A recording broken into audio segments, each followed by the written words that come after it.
Here, the Calcatster on the set of. We decided to go on and do some more of this because we had some ideas and they were floating around for years. It's a little T.L. Aarons-y. Do you have a little bit of that suddenly human T.L. Aarons, Daniel Woodkey stuff? Daughter and that kind of thing. It's not quite, though, so he wouldn't be listed in the credits, really. It's similar to some of the other fans that have written a Suddenly Human expansion and had Springer and RC get turned into people. I thought that might be fun to do. This be the G.I. Joe one. This be the G.I. Joe one. So there are Transformers involved, just not as many. And then if there's another one after this, well, we'll see. But this week, this one, and we'll see if there's another one next week. But this week will be this one, and it is going to be called tentatively Duplicate Volume Online. And in the episode, the Transformers who were apparently killed off and sent to Silicon Valhalla in the last episode were pulled into the realm where they encountered the 13 primes, or at least about 8 of them, 8 or 9 primes, because the other one's dead, or they're gone or something. So they were there with the 13 primes, and we got to see most of them, which was cool. We got to see, I didn't name them all, but if you went back and looked at the characters, you could kind of tell, that they're from other Transformers playing them. But yeah, we have Amalgamus and Animalus, and Amalgamus would be the Changer one, and he was being represented by the Dark. Was he the Dark Hot Rod, or was he the other guy? Yeah, I'm not quite clear on that. Well, we know he was there, and we know Animalus was Primal Prime story. We know that the original Solus Prime was represented by Regis Maximus, who was back. It was apparently bigger than all of them. And we had and the smallest one was of course Onyx Prime, the Minicon one, and then we had I guess Quintus Prime would have been the other smaller one, the other Galvatron guy, possibly. The Fallen or Megatronus was not Galvatron or the other one. Megatronus the Fallen was the Rodimus Unicronus guy. So it's just fun. Unless that was Animalus. That might have been Animalus. He might have disguising himself as that. We also had some of the other ones there too. And yeah, so except the primes, we get to see them. Yay!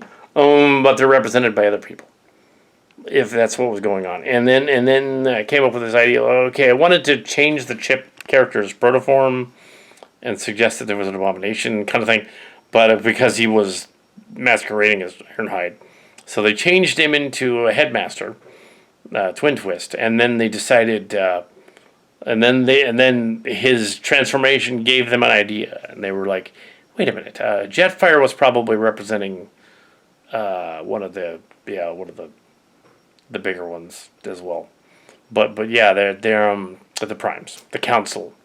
They didn't name them all, you're just going to assume. And of course, we had Vector Prime, Primary, Primus, and all that and stuff, and in there too. And of course, Alpha Trion, indicating that okay, they blew up the hub, but there are other ones. There's a Duplicate Volume Online, and they went to the Duplicate Volume. Yeah, so there's like a Tesseract in every one of these primary solar systems. There's 13 primes, and they probably built 13 of these things. They destroyed one of them in another universe, one of them in this universe. And they were mad about that. Well, a little concerned about that. Wanted to judge them.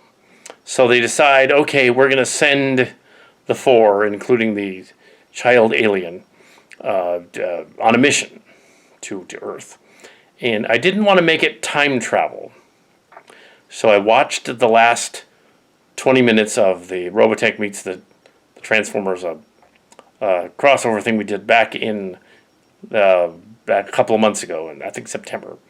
And at the end of that story, it's they're sent to 2049, but then the Leo Prime / Primus shows up and zaps them back into the past about 10 years, 15 years earlier, so that they could arrive in 2032.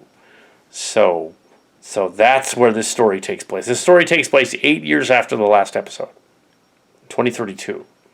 And in the Robotech timeline universe, they established that the primes messed with the Robotech ships left.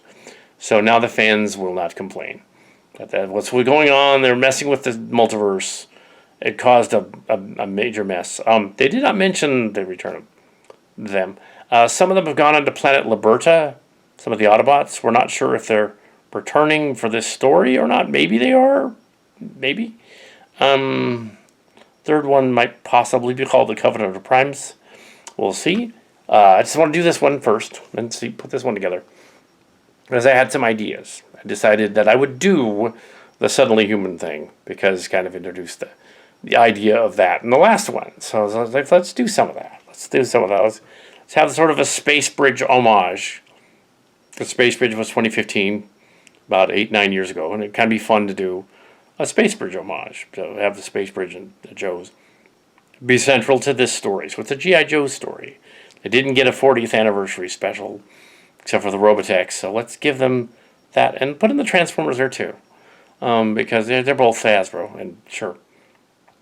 And I decided that it was kind of funny to have our main characters be thrown out of their element completely, and have like make it sort of the proofy one, the gay one. Have like you have your Starscream who is when they transform them into their personality, into their G.I. Joe versions of their personalities. You got the kid alien girl who is get G.I. Joe. I think that's Mara Jade or Cadba or something. I think it's Mara Jade. Yeah, Luke Skywalker's daughter. I think that's who that is. And then we have from the games. Never used that character, but I never remembered it. And then we have Starscream there. Starscream is wearing a G.I. Joe shirt, and the first thing he says is, "I'm beautiful." He's like enamored of himself, because he would be. And it's like every Slash story about Starscream where they've done a Suddenly Human gag, he's been a chick. So there you go. Bringing homage to that. He's a girl. Megatron's girlfriend is this transsexual transformer, because why not? Because if he could get with him, he would. Clang. Yeah. Because it's it's slashy, but it's not. They don't show that. So. Anyway, so we have next we have Chip as a Duke from, I think that's from G.I. Joe, the second movie, Duke, or maybe the first one. Duke from that. And then I have a bunch of those figures. Those were articulated back then, so that's nice. There's also looks like a Scarlet as primary. And of course the Starscream goes by Estelle, in a nod to Grandma Nap, but also Estelle, it's funny. Primary is Prim or Primrose, which is funny. That's kind of a nod to Hunger Games. Sure, why not? But yes, yeah, so, but yeah, not Katniss, Primrose. Her last name, Primrose. Katniss Aberdeen, yeah. And Primrose. Primrose is her friend, that's right, in that. Not to be confused with the Snakes one. Why did they do a prequel? Nobody cares. Nobody cares about Snow as a kid. Nobody wants to see that. Don't do that. Let's see, what I do here is I do it right because I have like a legacy characters and put them in a story and have them right away in the story. So it's not like they're a MacGuffin at the end of the story. They're in the beginning of the story. Like Starscream is there with these others as a legacy character right off the bat. And that's how to do it. It's like you're not just using that character as a plot device in the final act of the final minute to say, ooh, Cad Bane shows up, or ooh, Mando shows up, or even worse, what was it, Solo movie where they had Darth Maul show up, even though he only did in the games and some of the shows because they like rebuilt his bottom half, even though he was totally killed. And why did they do that? Could have been anybody else. Yeah, don't do that in your Star Wars movie. It's mainly Star Wars movies that do that. And they did it a little bit with the Star Trek movies, but there they were a little better with it. Like the Adam Soon character from the 2000s, they put him in it, but he was there from the beginning. And they put Q in it from the beginning, so they weren't a MacGuffin technically. They were part of the story, yeah, playing the villains. It's a little pretentious, but it worked. So yeah, so now they're going to go and tomorrow, and they're going to visit the Robotechs. We're going to be surprised to see them. And they're going to be like, what the heck?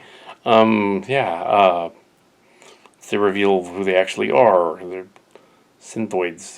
The idea of setting it 8 years after the last story also says, okay, what happened after the Robotech mission? But it sets it up because it's before the Invid invasion, so we're not going to do that again. We're not going to do the Invid invasion over. But we might do something alternate to that. Because we're not doing Shadow Chronicles over again. And we're not going to do a clip show where we just visit the Shadow Chronicles again. Kind of the Marvel Avengers Endgame. In which they visited the different worlds of the universe. I'm not doing a clip show. Not doing that.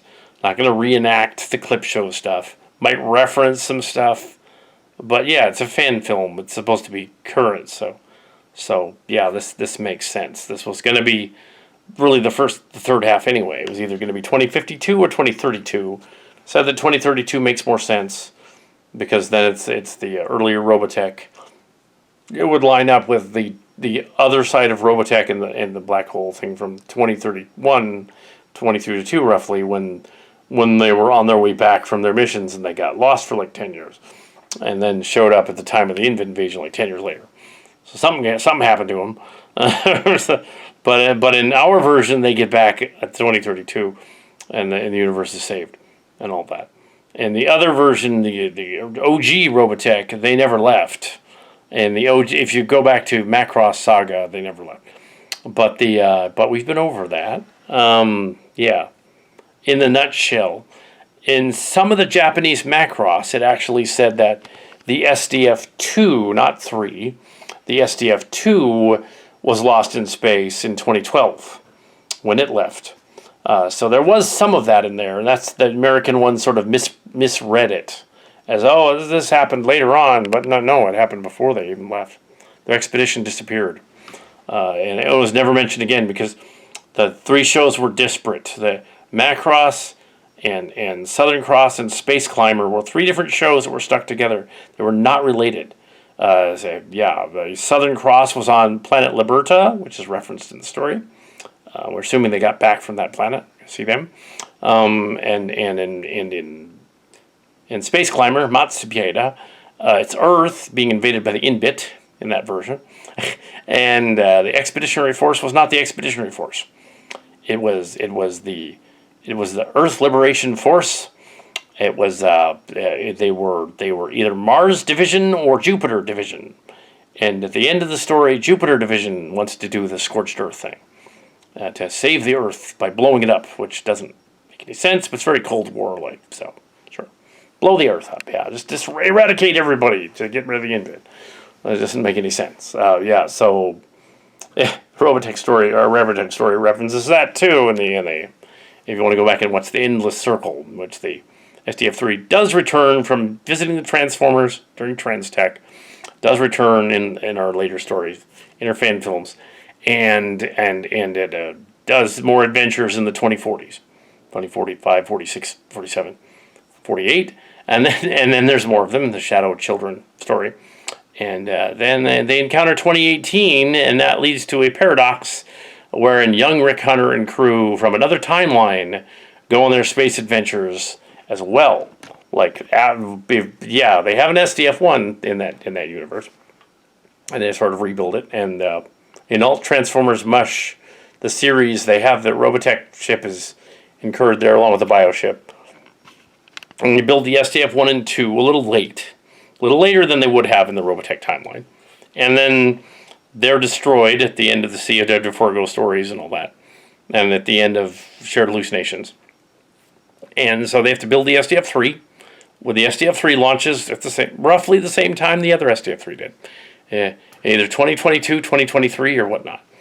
But in the Robotech story, it's late 2024 when it launches, early 2025, and it's still consistent with the timeline. And this is a slightly different universe because the Primes are messing with it. And we get to see the Prime universe of what the Primes are doing because there's like space demigods. And they've messed with it a little bit. They admit they messed with it a little bit. So it's canon with itself in that they messed with it a little bit. So that's what's going on. I don't know if all that makes sense, but yeah, we don't have a script here. I don't think it needs one because we kind of have a bunch of little ideas to throw in there, get them back and stuff. It just needs an outline, really, if you're following an outline. So far, the teaser and then some, I think we did a teaser and then probably an episode already. So yeah, I got to go figure out what's going on. So yeah, Legacy. Transformers Legacy. We're not going to do a full 7 episodes or anything. No, this is just another episode. I'm assuming 90 minutes. It's a 3-parter then? Yeah, another 3-parter. If we can. If we run out of ideas, it's only 2-parters. We'll see. Well, I'll come up with some kind of an outline. But that's kind of what I'm getting at. Yeah. I think it's working so far. So. Yeah, they're doing weird stuff. And a Suddenly Human thing is... puts them out of their element and gives them something else to do. It gives them an opportunity for Starscream to meet up with Cobra Commander, who would now be old, really, really old, and be confused. But yeah, 2032. My goodness. Yeah, Spike would be ancient. And Cobra Commander would be very, very ancient, if not dead.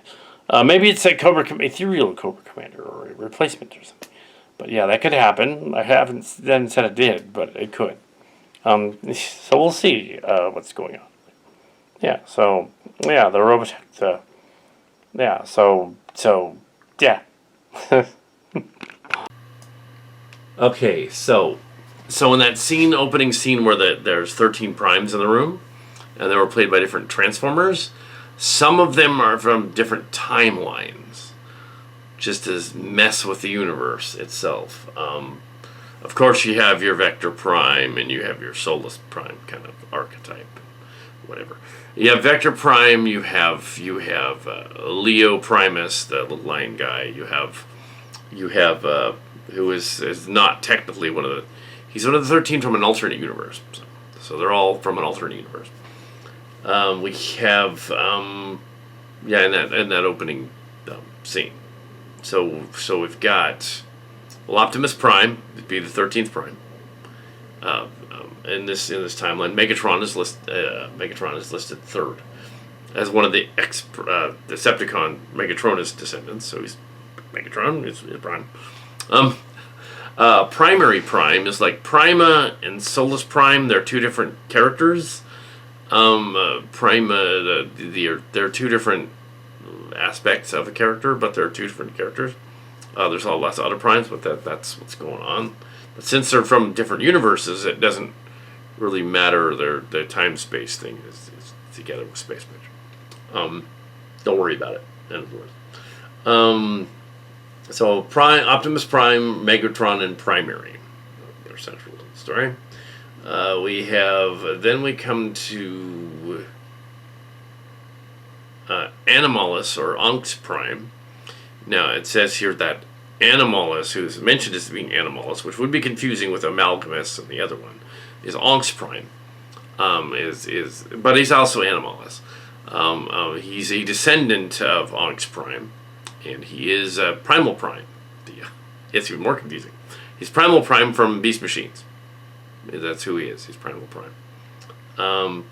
So also the two Liege Maximo commanders from the Liege Maximo stories, which were, of course, Liege Maximo, or followers of Liege Maximo.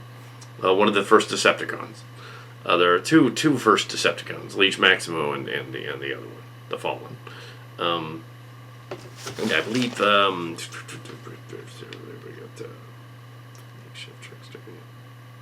yeah, so we've got they list Liege Maximo as the first Decepticon. But the Fallen is technically following him, Megatronus. He's his own thing. Megatronus is his own thing. So it's kind of confusing. Probably not need to worry about it. But yeah, like the duality of the other one, like with Onyx Prime and Animalus, his descendant. We have that. Primary is a descendant of Prima and Solus Prime, and they kind of share sort of a bond there, which becomes clearer in the story. Then we have the two Maximos. We have Draconis Prime, not to be confused with Dracotron, the bad guy. Not to be confused with that guy. But Draconis Prime from the Maximo, as well as Rodimus Unicronus from the Maximo. They're both in the background. So we got Dracotron and Rodimus Unicronus. They look a lot alike. They're Power of the Primes, Rodimus Primes at this point in series, which is a nod to the other one. We have Skyfire's Prime, the Siege Prime, Skyfire's Prime. Sort of the embodiment of Alchemist Prime, who's one of the scientist guy. An alchemist is not higher than a scientist, but in the Prime's lore, it's supposed to be like... I would have called him something like Logistics Prime or Logos Prime. I think that's one of the other things I kind of called him. The scientist Logistics Prime. Make more sense. But in this one, he's Skyfire's Prime. He's the one that knew Chip as Jetfire in another timeline. Knew about him and knew how to change him. Help him out. Because he knows how to do that. So we've got Alpha Trion, of course, Quill, Holder the Quill. We've got, because Solus Prime is gone, there's other ones replacing him. Say Animals replaces Onyx because Onyx is gone, and Primary replaces the other version of Solus because it's gone. The two others replace the Liege Maximo, Decepticons. Decepticons are replaced by those others. And Megatron, of course. Then we have, at the bottom there we have Maxis. Cronus, alright. I did that already. Okay. The two Galvatrons in the background are Galvatronus Prime, descendant of Megatronus. Because he's Galvatronus Prime, he got destroyed in the other timeline thing. Now he's a Prime. and leader of all the Liege Maxim, all the Decepticons, behind the Decepticons. And then we have Regentus Prime, the newest one, who looks like Galvatron, but looks like the TV Galvatron. And he's the regent from the other story, from the Robotech story. The most recent one, descendant of that guy. And he's also descended from Amalgamus, who is the Great Changer Prime. There. That's the 13 in the story. So, and counting Megatron as a Prime. Because that kind of makes sense. Why wouldn't he be? But if he was also there in addition to one other, there'd be sort of a Micronus Prime be in there somewhere. As well as Quintus Prime, the creator of the Quintessons. But we don't have any Quintessons, so we don't have a Quintus Prime in this universe. We just don't have any. And Onyx Prime, the great microchanger, is present anytime somebody's a synthoid in the story. He's around, behind the scenes, pulling the strings. Any kind of a mini person Unicron thing. So he's around. He's just like, yeah. But his spirit didn't remanifest as a descendant. It's more like just synthoids, smaller robots, smaller transformers, exosuits. That's what he does. Yeah, so he's probably the one that's behind all of the stuff from the last episode. And bringing back Chip and all. It's probably him doing that. Because it could be some of them behind the scenes. They don't all need to be represented as the 13 from Transformers 1. There are versions of stuff, and it's cool that Skyfire's Prime is in there because that goes back to the Pact Autobots, and he's a descendant of that character, which is awesome. It's like, oh, okay, there it is. He's the Pact, and it's not considered a MacGuffin or a add-on character because we meet him in the opening scene. and we'll meet him again a couple times also. There'll be a little more explanation in the third story of this, the Covenant of Primus. I'll explain it a little bit. The second and third story. This story appears to be more about GI Joes with synthoid powers stuff, which is fine. Do whatever you want. I mean, just if you want to make, just do it. And yeah, so I've just decided to add who those other primes were in the teaser, just so you know. You don't need to know, but now you know. And knowing is half the battle. I also added that this story apparently takes place in 2032 after the Robotech people got back a little early, and thanks to Leo Primus intervening on their behalf.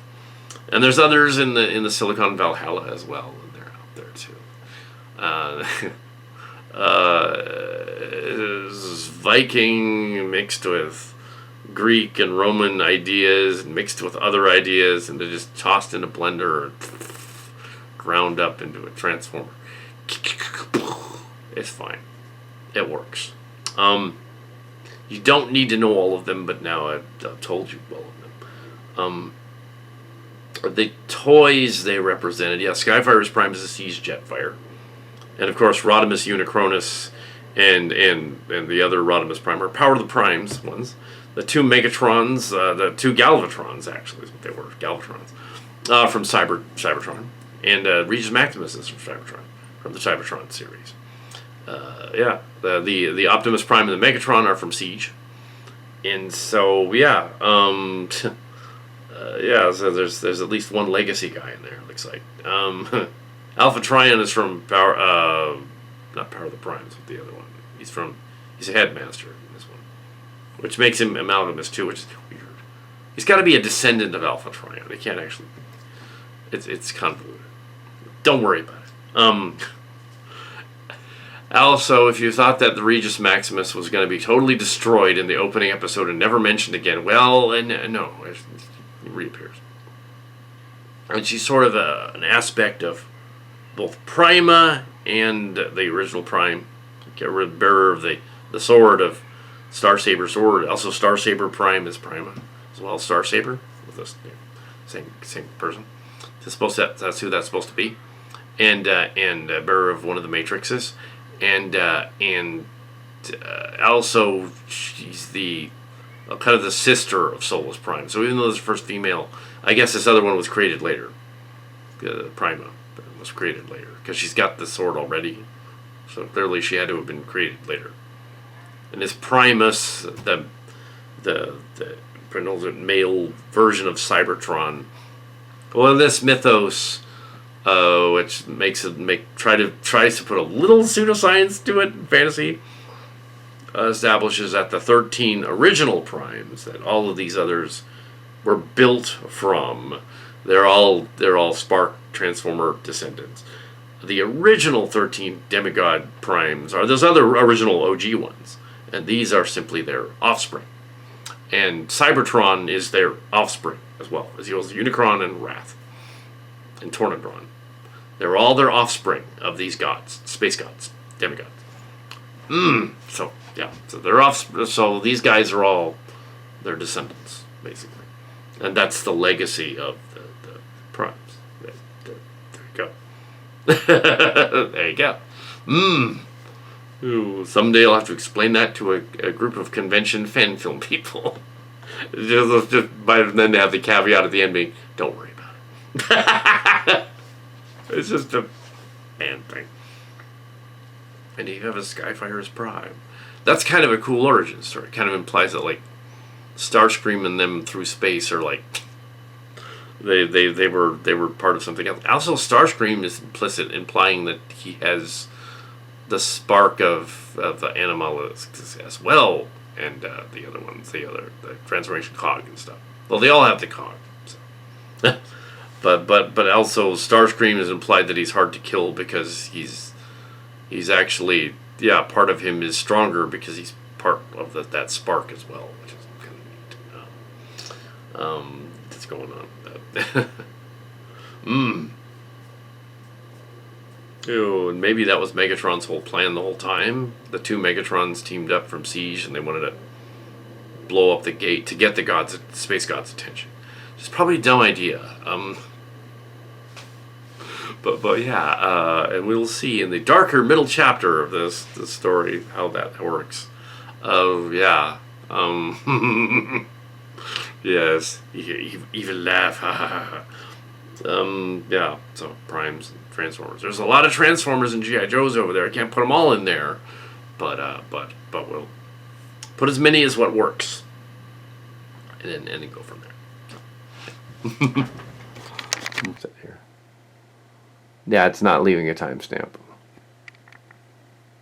Yeah. We can stop. Going to be the Cobra scene in the script. Well, the outline, in which the Cobras have succeeded in resurrecting Archie Burger, only with less than stellar results. And also we have Cobra and the group planning sneaky things, and then Starscream and Spike and Chip go to visit them. Some Joes with them, and it was kind of established with Flint here that the Cobra are no longer pretending to be exclusively bad guys. They sort of become like an oligarchical, like a money laundering scheme / like current era sort of Musk parody of themselves, which is funny. And that's what's going on in the story. And so they're still evil, but they're like less evil. So they go there to try to see if Cobra's behind the incident that might happen. And they have 2 hours until the launch. So in the story's universe. So that's what we're going to do. Cobra scene. So just a note that this is a Transformer scene, and they launch Autobots and Decepticons to this Liberta planet. The Decepticons, the other ones, are presumably on their way. It doesn't concern Prime and Megatron. It concerns the Zors and Magnus and the Dinobots. And it's basically, this episode has basically been about this movie's been about the Joes, so it's still about the Joes, but I'm going to set up the other information here with Transformers. Yeah, tying it into the Robotech. So let's go. That was all from my notes. Just notes. Yeah, no real script. It was notes. You gotta have at least an outline. Mark's cards said now. But yeah, I think we probably have completed in a day 90 minutes of story in here. We'll have to see. It's a smaller story than the blowing up planets one, but it's a story. Yeah, well, we'll continue with the odyssey of the story. Pieces together and see what fits and what doesn't. The spaceship story is rather a simple one. And not all fan films need to be 90 minutes. I mean, it could just be a 1 hour. I'd have to check and put things together and see what it looks like. The story is told in this segment and the other two. So in this episode. But if you need to add more and want to add more and make it a mystery thing, I don't know if you really have enough material for 3, but who knows? Maybe give me some other Primes and do some other Transformers and stuff like that, and just keep filming stuff that might be interesting. We'll see tomorrow whether there's any any more. Well, but they're gonna have to figure out the mystery and what's going on and all that. So that's cool. It doesn't have to be 3. It can just be 2. There's nothing that says, no rule that says it has to be a trilogy. It's the darker middle chapter. Clearly we have to find out what happened to our heroes. They've been transported somewhere. And suddenly human part is over and they've been transported back. And yeah, that all kind of worked out. So, cool. And now that it's daylight savings time, the clocks on the cameras now match up with the springtime time change. Anyway, so yeah, that's all for the evening, really. This is what I wanted to do, and this is what I did, and it's really cool, and I'm liking it, and it's fun to just do it, just an all-out Transformers playing with toys on a set, just to screw around for a day, just messing around with toys on a set. Started at 1 something actually with this one. Tomorrow it could start earlier. We'll see what's going on first. I don't want to just like put random stuff out there. The story had a plot. Plot was that they had to figure out after they'd been transformed into humanoids, what was their figure out how to stop the space launch from happening. They end up not stopping the space launch. It blows up. All of them blow up. We put all the ones that blew up over there, the pillow, so we know which ones they are. Maybe some of them go to Silicon Valhalla. Maybe some of them don't. Maybe some of them get taken somewhere. Some of them don't. I'm sure they didn't actually kill Rick Hunter and Lisa Hayes and the main cast of the Robotech people. And I'm sure they didn't actually do that. I'm sure they figured out some way around that because it's science fiction and science fantasy, and probably have ethereal prime adventures with other primes and things like that. Yeah, with our cast here, we have the Dinobots smacking into the set. Hopefully my hand didn't show in the shot. Hopefully not. Risking possibly breaking Studio Series $100 Dinobots. I didn't though. I didn't break them. Well, they're not $100. They're like 70. Well, one of them was almost 100, but yeah, because they've scalped it. But yeah, that was a while back though. They're from a while back. So we have 4 of them. They never made Swoop. They haven't made Swoop yet for the Studio Series. So yeah, we have and they're back and they're fun. Yeah, we have the Cobra guys showing up and stuff like that. And the Cobra guys were sort of like buddies with the Joes because they turned from a terrorist organization to just wanting money. So they really wanted anyway. And running probably insurance scams now and stuff like that. And they're doing it that way. Oligarchy, bad guys. And it's supposed to be 2032, so maybe by then they're like either the good guys are more like the bad guys or the bad guys more like the good guys. Or they decided to just ally because they figured, well, why not? Makes a little more sense than in Transformers Earthspark, where they're just suddenly good guys with each other, and you have Ghost as well. I don't know why that series didn't just decide, okay, they're not Ghost, they're Cobra. That would have made a little more sense, but they didn't do that. They didn't ask me. Yeah, there is a Calcat character in that. Mandroid is well, kind of. He's also a reference to the comic books, but Mandroid is very much a minion, if not a potentate, if not a reflection, a doppelganger of Strawberg of the Metal Shod. So it's cool that he's in there, and that they have to fight him, Mandroid.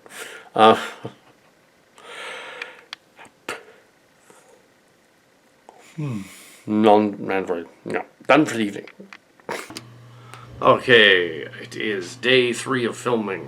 But we didn't do any filming today. We did rendering on the set of this next episode. I wanted to see how the pieces went together, so I decided I'm gonna compile all of the filming that we've done so far for the last 2 days, and there are changes as a result of what we've done so far. It's not reshoots. There's not enough. So what's just been completed is half an hour of a 90-minute movie. Half an hour, 90-minute movie. That means that when we did an outline and such, it was about a half an hour. If we want to add another 60 minutes, make it 90 minutes, no problem. However, there's not enough material for where they are at this point in the story with this weird cliffhanger where half of them get taken to the netherworld and half of them don't. And they have to figure out where things are going. That's going to take the other two half an hours to figure out where they are and get them back. The second act breakup, it's the second act. The break is literally a 3-act story with this literally being the end of the act. But it clearly is the end of act. Interestingly enough, we thought I was going on longer with this, but we were going on shorter. It'll be directed by Tom Brookston when it's finished, and John Crapper from the original other characters from the original Trans 2. Trans 2 guys are doing the directing. And yeah, it is so tight, a story so far, that there's no extra, there's no filler at all, and it came out to a half an hour. Because there's no filler at all. It's like every scene is important, typical of a Cal Cat story. So we have, they're rendering it now, the half an hour that was shot. It's exactly a half an hour. It's like 31 minutes. It's a little over. It's 31 minutes. The 1 minute extra is the Dinobots coming back to the planet. We have the destruction of this space group goes out, is going to go to planet Liberta, but somebody sabotaged it and blew up the ships on the launch pad. They launched up. The Dinobots were survived because they're Terrans and because they're tougher, or one of the Primuses saved them, so they fall to Earth. We have the other guys, the rescuers, and some of the groundlings survived. Most of the groundlings were obliterated by another bomb that was down on the ground, so apparently obliterated. But then Prime and the others discover, after being injured, they're injured at the end of the episode. Prime and Megatron both.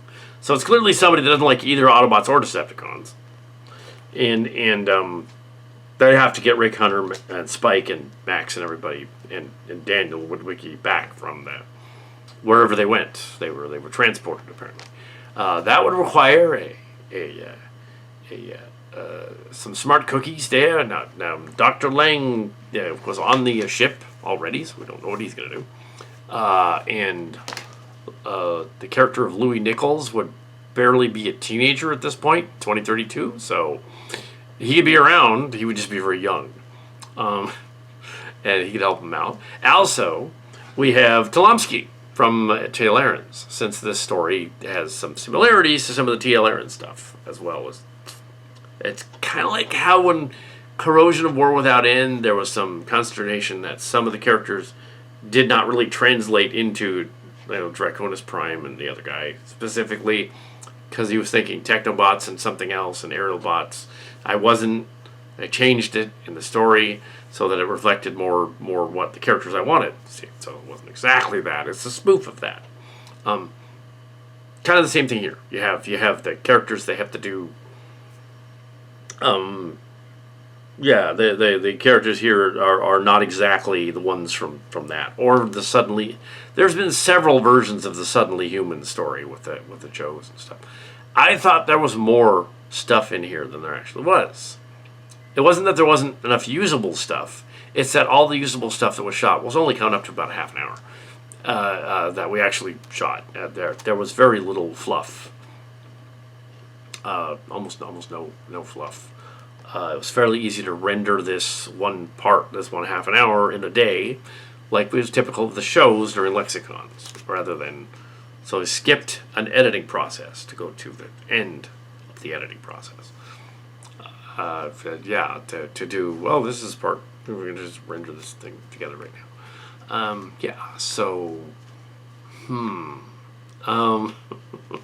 And they're still out there, so yeah, this is still... they did those 1 hour, 5-part episode things back in the day. G.I. Joe and Transformers did those a few times. And this is kind of like that, but it's not a continuation of a series. That's one of the changes, is you have enough material to complete a 90-minute movie. You do not have enough material to make this the second chapter in a trilogy. It's not a trilogy. There's just 2 of them. Just 2. The rest is been done before so many times. There's no way to top, them going to staring at their prime gods in the dimension. There's just no way to top that. So if you do a part 3 at some point later on, you're going to have to come up with something that's a little more tangible than what's in here. This is fine. This is perfectly fine. It's fun. It's enjoyable. The characters behave. You get to see the Joes more. In terms of the story arc, what's been filmed of the Joes so far is a little bit more than was in the last movie. Just a little bit more than what they had. A very small cameo performance. Here they have some great cameo lines. They're doing well, and they killed Old Flint. but Old Flint and Old Ultra Magnus are the same voice actor. That has something to do with that. Also, so he may not be entirely gone. We might see him in the other world helping them out. So there's going to be sort of a trippy thing going on while they try to figure things out. The sort of some of the Transformers have done this gag before, thing where their consciousness go and stuff, because that would be how you would probably go about doing something more with this an episode when you don't have a script, when you're just making it up. Would be to explore that. I also jokingly said, "Oh, the SDF Autobot should show up." No, the SDF Autobot doesn't. That didn't make any sense back then. No. It's enough to have the Primes in this one, or at least the Galcat version of the Primes. We should probably clarify who those guys are too. There was a line where Animalus and Amalgamus names were kind of like together. Animalus is not really a Prime. That's something we made up to change the name of, I think, Onyx Prime to Animalus Prime. We shouldn't have. Yeah. So that was Amalgamus. That was the shifter in the disguise of a Beast War. So, yeah. That was the different guy. So, and there was a little skull dude that was next to the explosive when the thing detonated. Little kid skull dude. Wonder if he was wonder if something about him. But yeah. Also, it was pretty funny that they had the Cobra Commander thought he was reviving Archie Burger from the dead, and he was reviving Edwards, it turns out. And then he was he didn't like him, so he took him out. Destro, give me a gun.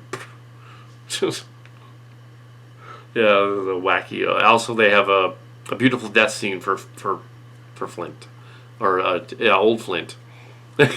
Doesn't mean anything. It's just I thought it would be kind of cool to do that. Also, that action figure that you've got for playing Marissa there is actually a breaker, and her head is weird. You got to be careful with her head when you're filming. If she appears again, you got to make sure her head is not tipped back. Weird, not stock. Anyway, more later.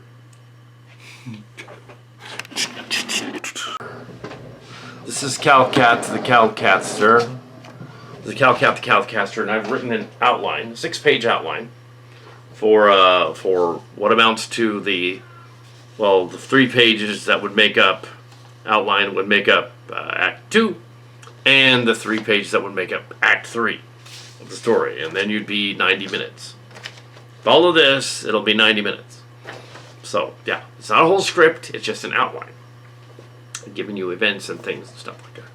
There is going to be a terrific nod to not only Trans Tech, but also to Trans, the original series, in here at the end. There's a nod. Yeah.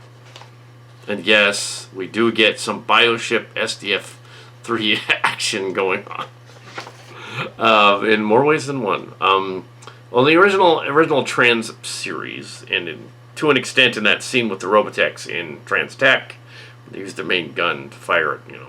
The SDF Autobot was a gag in the show, so he shows up. No, you're watching the making of footage, you know that's what happens, right? But yeah, that actually is crazy and also makes sense. They're Titans, so the Titans and the Celestial demigods and all that. And they're being on the evil guy's plan. The last episode, we were wondering who the evil guy was, how they escaped. It wasn't Bludgeon. It's a masochistic Prime, but you know that. You're watching the making of footage, you know. And there's a heads up moment. There's a heads up moment. This is gonna be fun. It's wacky. I wrote this last scene and I was like, I was just coming up with it, on the fly. I was like, that's what needs to happen, because there needs to be a threat to Earth at some point. They need to fight the bad guys. The burning planet implied in the other chapter. For only the remaining hour of the movie, because we only did a third of it, this is going to be ballsy and Robotech-y and Transformers-y and fun and stuff. I wanted to give Primary and Chip and the others opportunities to help out with the other ones in there, and not have it be, still have it maintained as a GI Joe story, and not have it be exclusively Transformers. So it's Transformers, GI Joe, and Robotech. It's a Transtech story. So rather than this being considered Transformers Legacy Volume 2 or Transformers Legacy The Series Continues or something, this is technically Transformers Transtech Legacy. It's its own thing, but it's using elements of the other one. So we're not saying this is a sequel. It's a follow-up. Yeah. It's kind of like yeah. It's a follow-up. It's not a sequel. It's just more stuff that we had lying around that we're like, oh, this would be cool if we did this. Let's do it. And so, yeah, let's do this. Let's do this. Voice is a little weird today, so because I've been using it so much. But yeah, there's some interesting things going on here. It's funny that Optimus and Megatron are not central to this story, unlike in the last one. And it is very much a Tom Brookston, John Crapper story. It's very much the OG Transtech 2, Trans 2 series kind of story. It's a 2, but it's not meant to be a sequel. It's a follow-up. And if you do a part 3, it's probably not going to involve universe-ending G.I. Joe Transformer gods. It'll involve something else. And how do you top that after you blew up a planet ship? Well, Transformer gods. That's how you top it. Unlike the Eternals, this is kind of a spoof of the Eternals in a lot of ways of that concept. It's also a spoof of well, it's a fan film. It's a spoof of Robotech and some of the more mysticism stuff in Robotech. It's a spoof of that kind of stuff. It still is at its heart a Transformers lexicon story. It just isn't any specific story. It's taking elements from various other rejected story ideas, numerous ones, and throwing them together in a stew pot, or some of them go together. So you can't list in the credits what stories they're from because you can't identify what stories they're from. If anything, the overarching thread of this one is more mum stories that have been rejiggered into a Transformers adventure instead than anything else. Yeah, they're not connected either. They're just various like little snippets and things. What she would have done if she wrote a Transformers meets Robotech sequel. Mystery, adventure, that kind of thing. Talomsky's from T.L. Ahrens. That's true. Jameson is from T.L. Ahrens. But also, that name has been changed. In the T.L. Ahrens story, she's got a different name. I think I switched her for Stokes. I think I did, yeah. But yeah, Stokes is in there too. So, yeah, sort of a follow-up to the Robotech. It's a follow-up to Robotech meets the Transformers from 2023. Kind of. There's some elements of it. But it's like as if Space Bridge happened differently, everything happened differently. Different timeline. We do multiverses right, though. See, the problem with the Marvel multiverse stories, the fact that they're covering the comic books, the problem with those multiverses is that they're trying to do fan service but not doing it right. And they're trying to do fan service for fairly esoteric comic book lines that they're not doing right. And you could go on for a lecture about that, and I'm not going to. But the point is with a fan film, where you're essentially doing a Transformers Lexicon fan film, and it's you producing, directing, writing, and starring in it, you control the narrative entirely, and you can just have your fan film characters do what they're going to do in the story, because in your story, the multiverse goes this way, not that way. You can do that. And that's the fun of it, a fan film. Do whatever you want. I've done short ones and long ones and all that other stuff. And yeah, so yeah, do what you're going to do. It's completely different. If there's people on the internet complaining that, okay, yeah, some of the Marvel movies appear more like fan fiction, well, that should be a compliment to the fan fiction. Not the other way around. Yeah, and I haven't seen some of those on. I don't have Disney Plus anymore, so I haven't seen any of those. I hear that Secret Wars did not follow Secret Wars the book at all, and maybe they couldn't. Maybe they couldn't. Meadow and them were complaining about elements of story writing without actually knowing elements of story writing. There were some websites that were complaining about that, but did they have a better idea? Of course not. They never have a better idea. If you're gonna do something, yeah, just do it. And you can always say it's fan film. You can always say it's a multiverse. That's what you do instead of convoluting it with something like Ant-Man or something, and pulling out this guy that's a problematic actor and having him in it, and then having to rewrite all that later. Well, don't do that to start with. Just say, okay, I'm going to introduce a villain in a story who's familiar somewhat to the fans, who obviously isn't the other villains, but and then use him as the third act joke, but as the joke instead of like a sort of a Cad Bane at the end of a book of Boba Fett or something, or the main bad guy at the end of Secret Wars apparently was bad.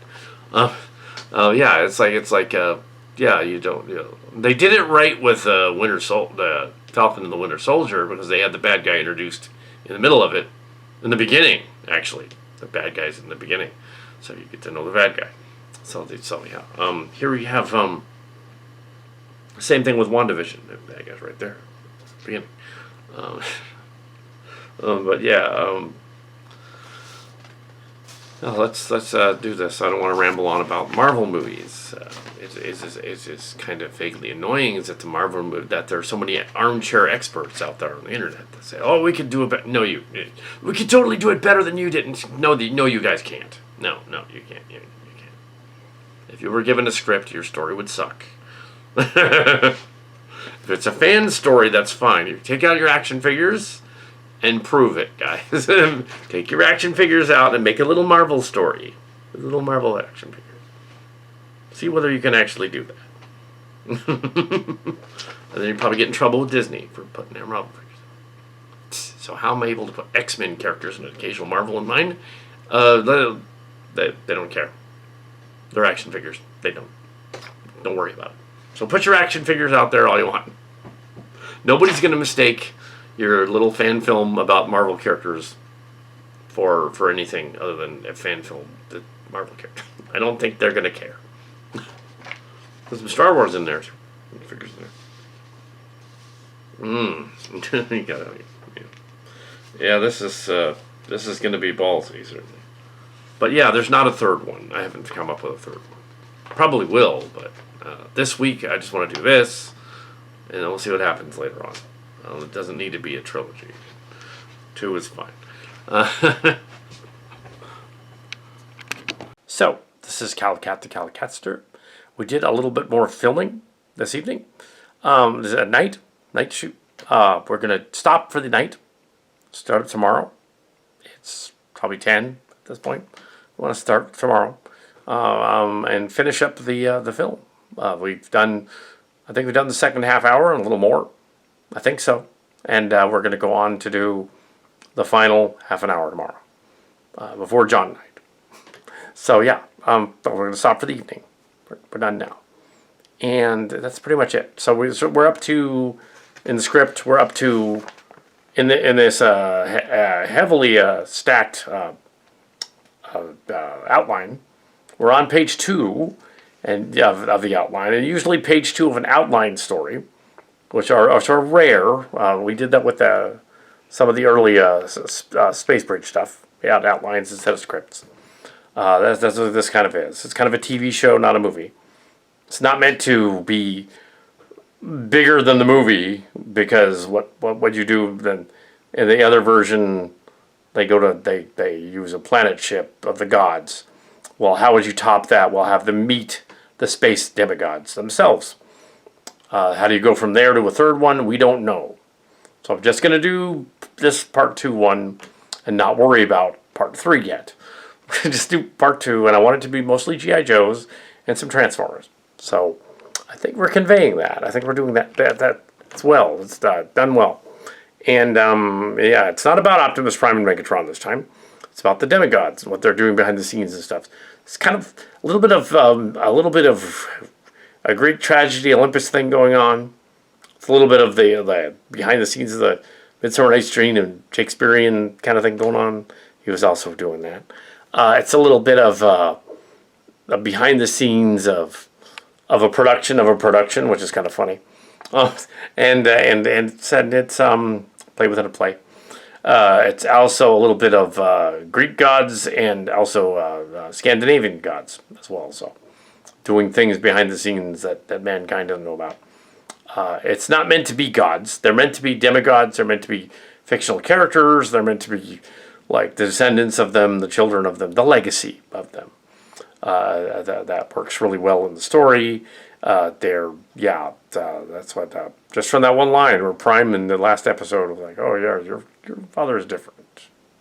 That line there. So yeah, yeah. So we meet some of them in their physical manifestation of their ethereal forms, and what they're doing if they intervene and whatnot. It looks like the last two pages notes of the script have to be spread out into a story. So yeah, we should probably see how much of part 2 is a half an hour. But I think you could probably just film all of it and then worry about that.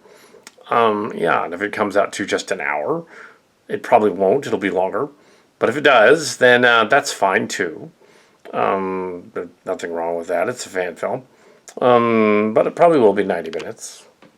It might be over 90 minutes. But the last one I thought, well, maybe I've done a half an hour or 40 minutes already. It was only 30 minutes. You never know. The story outline does allow for that. Anyway, I'm not going to ramble on about that. So it's good. Yeah. Enough for the evening. So, yeah, before we go, change to the script. Ritter does not appear in this story. It doesn't make sense that he would show up again. So it's going to be this other guy, because the other guy is virtually like him. So no Ritter, but we do have Bludgeon. But yeah, that's the change there. We'll test the camera to see why it's doing weird shit. It seems to be recording. Why is it doing that? Really bizarre. Well, it seems to be alright. Do a little test footage again to make sure seems to be alright. Okay. So shortly we'll be switching to the other camera. Just in case this one gonks. It won't. Okay, we have like 2 scenes left, so let's go to the other camera. So this is slightly different from the script or the outline, because I wanted to establish that our heroes are in the 3rd act and that they've found a way. We don't see what the Dinobots are up to. We just see that they found a way. So we know that they're going to go aboard the SDF-3A, and she's got like a floating chair in that scene, so she's floating around in the chair. That's kind of obvious. It's just floating. And so we have there's there at the end. You're watching the making of, so you know that they animate the ship and they use it and to fight the bioship, basically, using stock footage, typical of doing Robotech. But yes, the SDF-3 is presumably on Earth and has to be launched into space. There's no sabotage going on because they don't know about it. They have to rebuild the ship and use the power matrix. They're probably going to use a fold system to get it up there. That'd be my guess. Maybe a fold system. Or something similar to warp it into orbit. Presuming it has all air and everything on it. Yeah. Probably don't need to shoot that scene to establish that they have that, because we want to make it a surprise of what in the story of what becomes of the ship when it fights. Does that mean all of them are lost? Not necessarily, because when we see the next scene when they're on the bridge, they're not on board anymore. The Transformers are. So they've left the ship because we don't want to kill the humans.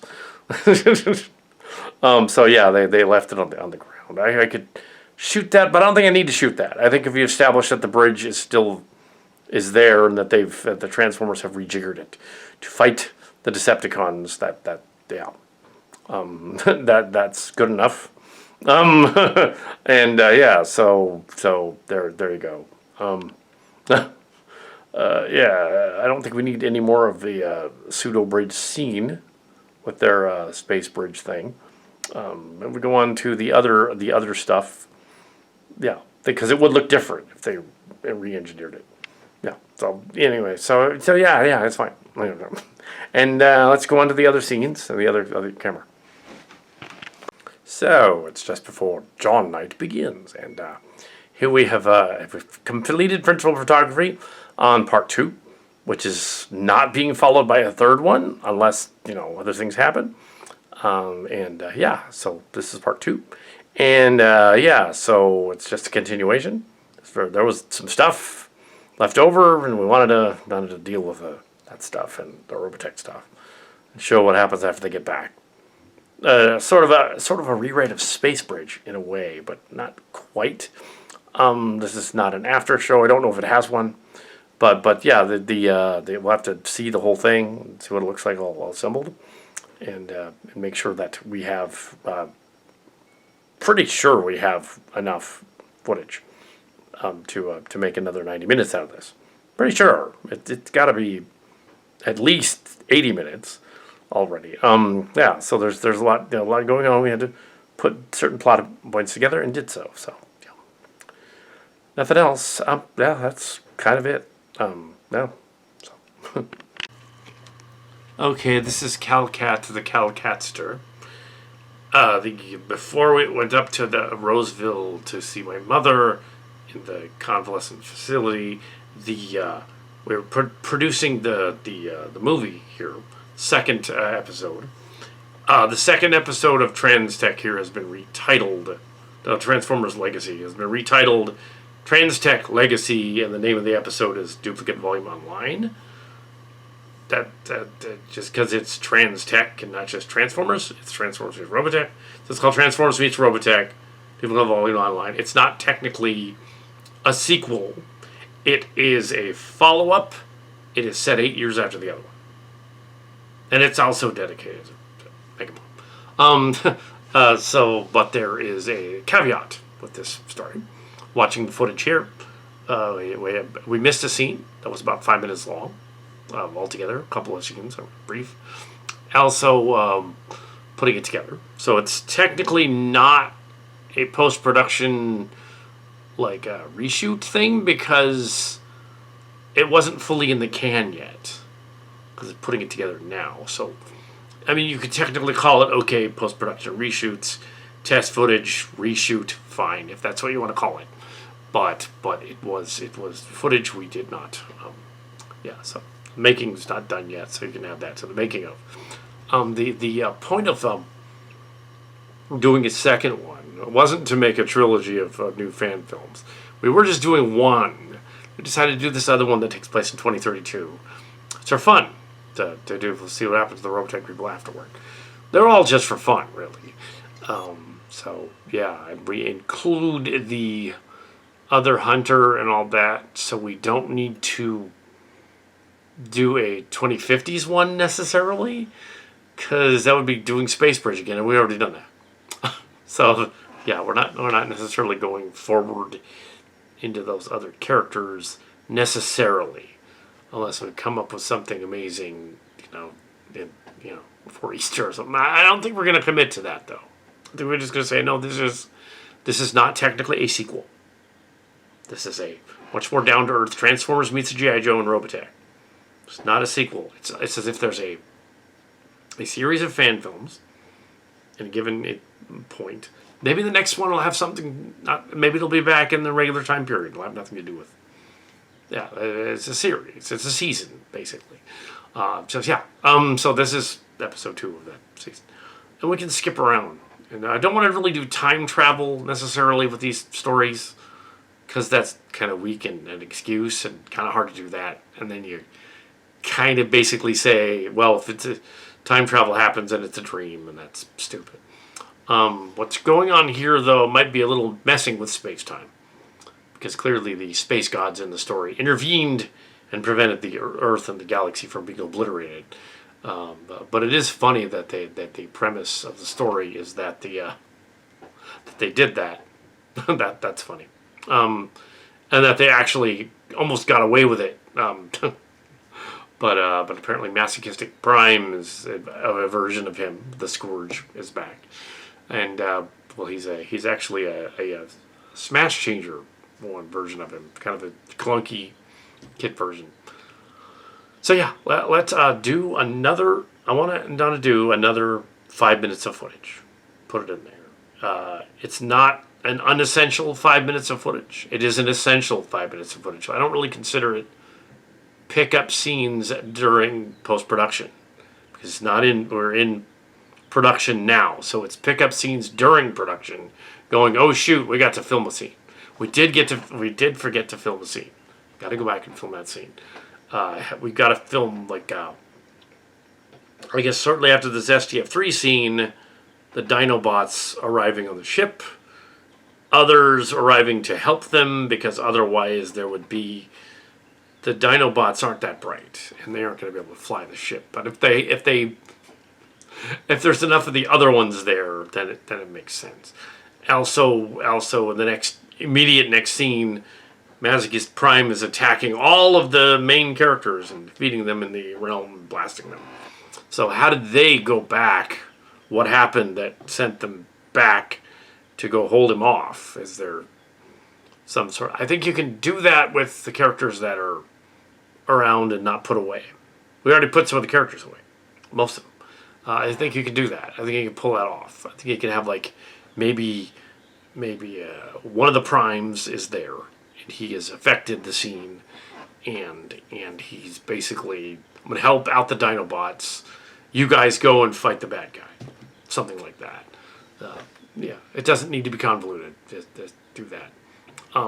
Yeah, not like your typical Marvel movie overthinking the Kang thing or overthinking the Celestial thing. No, don't need to do that. And it is kind of like a Kang thing, Celestial thing. So it's not a rabbit trail. It's kind of what it is. You're kind of doing a multiverse Marvel Transformers movie. Anyway, yeah.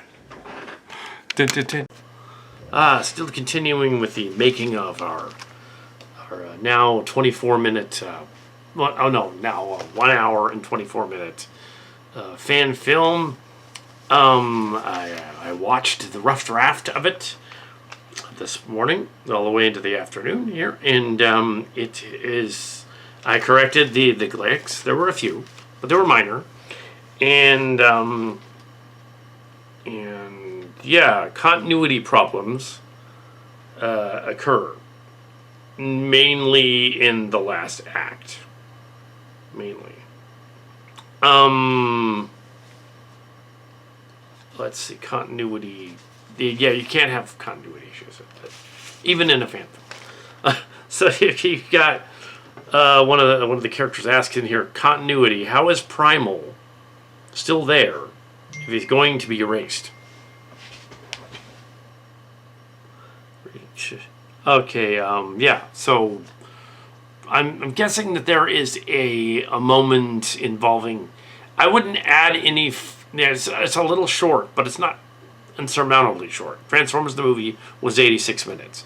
It's probably fine, but you may want to have continuity clarifying moments, possibly by two other indirect characters who are speaking of what's going on. You don't necessarily need to bring out all the Joes and all the Transformers again. Just two of them that are in the know. They're speaking to each other going, okay, this is, it's not filler, it's fixing continuity. So you have a scene where we have somebody explaining about it. Maybe one of the Zors. Maybe the Zors aren't quite gone. And they explain, all right, well, this is what's going on. We figured it out. Yeah. Something like, Anyway, so we have the next thing that occurs. I originally thought it was a continuity error. It isn't. Silver Megatron getting restored. Silver Megatron getting restored was not a continuity error, because later on they explained that the Dinobots and the Silver Megatron had been restored. They said that when they go to sickbay. Megatron himself shows up and says, "Oh, the Dinobots were rescued just like I was." So the Primes pulled him out of the, and saved him. Which is what they did with the Dinobots too, really. It's too bad they didn't put them on the ground first. They let them fall, which is funny. But yeah. Why did the gods intervene in Transformers Animated? Because of the timeline being completely skewed 200 years later. I don't think we need to explain that. If you want to, cool. I fixed the scene with the girl, the ladies talking. Carly and Bray are talking. I fixed it, so Carly is Carly and Bray is Bray. Okay, that's fixed. The next is did at 102 minutes in did the awareness get erased? I think that's kind of explained too. If you want to clarify it a little bit toward the end and have them say the awareness was blocked, but I think the girl characters Dana and Elita say that it's being blocked by the battleship.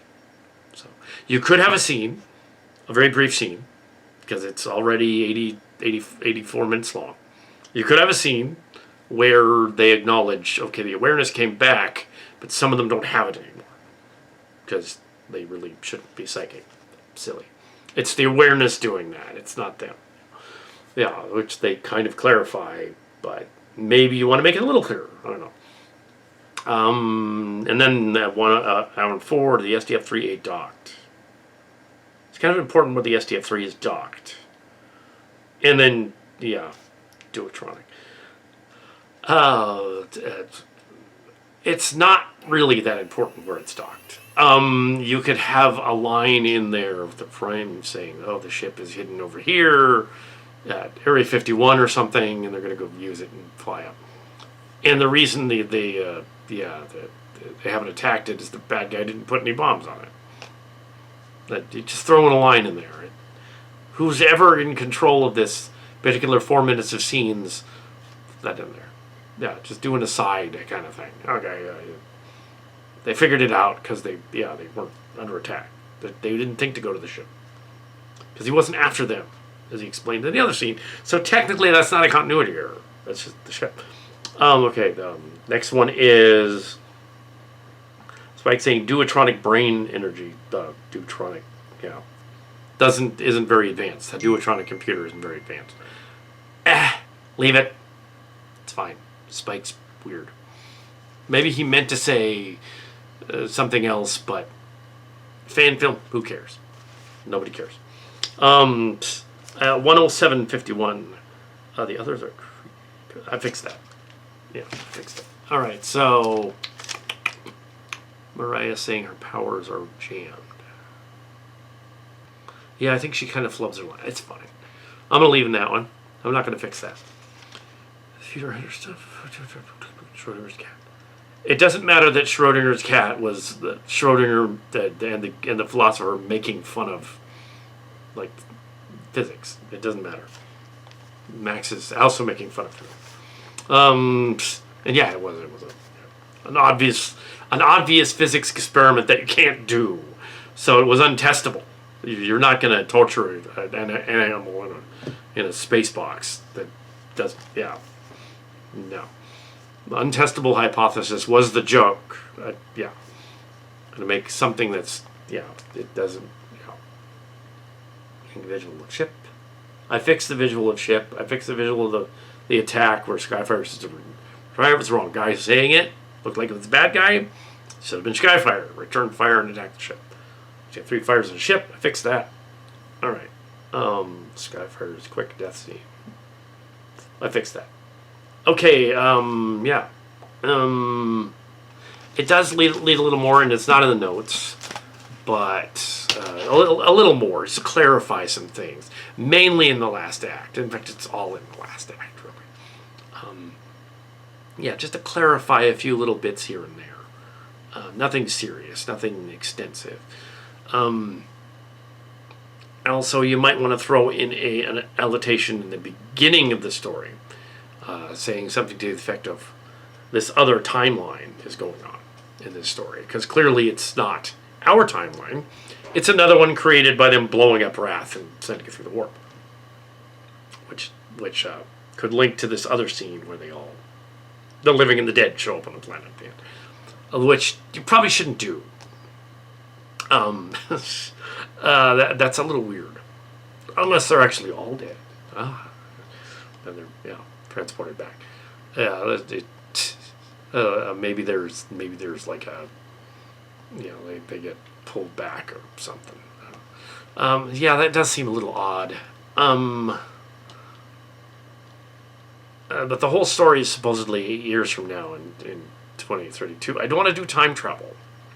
I think it would be more interesting to be more of a dimensional thing where things are either advanced or not advanced of us.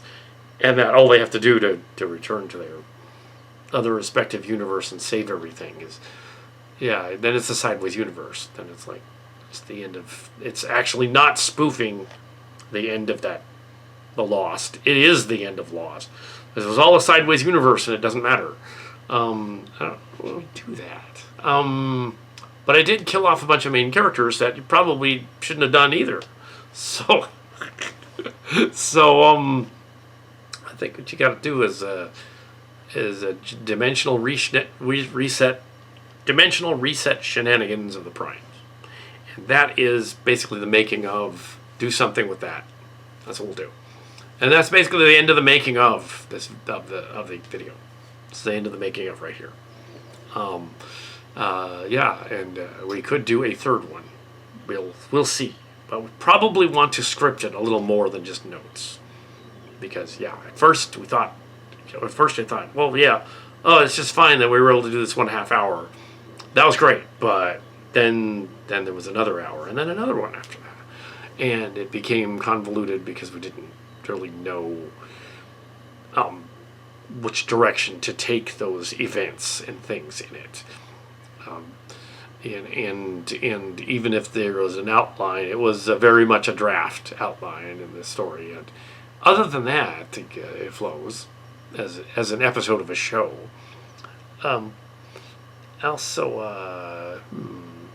It's Transformers Meets Robotech. We'll keep it called Transformers Meets Robotech for this story. The only way you could do a third one is it goes on further into the future. But maybe not. We'll it's not time travel. It's because otherwise it's like, the Robotech people were 8 years advanced. That's why. Yeah. But the Primes meeting the Robotechs is confusing what's going on with that. But in the story, they imply that somehow the awareness is something the Regis lady knows and the Regent guy knows. And they're there and they know what that is. And the Primes is kind of similar to the Allspark and Primus and all that. It's similar enough that they recognize each other. Yeah. Maybe that's your hook for the 4 extra minutes of this or whatever, is the awareness itself is talking. Which is kind of weird. Sort of aside, like it's talking to them. Yeah, or something. Do something. But this is the end of the making of. So, no. Okay, that was... this is another making of. This is the end of this story. These were seen take up reshoots, about 7 minutes of footage. That'll bring you up to 90 minutes. I don't know why you wanted it to be 90 minutes, but actually you needed these few minutes of dialogue to convey things that were happening that were a little confusing and vague. So I think it works out. Anyway, that's all. No, it looks good. We will see whether there are others in the future. We just did this one part right now, and we will see. There's no guarantee that there's anything, there's going to be something else someday. But this is not the second of a sequel to it. There's like a third one coming. Maybe there is. Maybe there isn't. There's no script yet. There has to kind of a script. That kind of does. Yeah. So anyway, this was the second one. And interesting and unique experience. Yeah.